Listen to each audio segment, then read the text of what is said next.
ভাই, আবার ভাই, তুমি কি করছো ওটা? পড়ছো? আর কি পড়ছো? কি এটা রামায়ণ পড়ছো তুমি? তাই? তুমি রামায়ণ পড়তে পারো?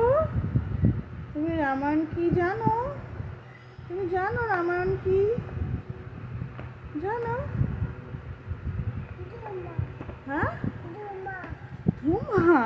ধুমা না বাবা, তুমি তো অ পড়তে পারো। পড়ো তো বাবা। হ্যাঁ, পাম পাম কি? আবার মহাভারত পড়তে হবে? হুম, কি করবা তুমি মহাভারত দিয়ে? কি করবা তুমি? তো পড়বা। একটু 1 2 3 পড়ে শোনাও তো বাবা। হ্যাঁ, তারপরে 1 2 3 তারপরে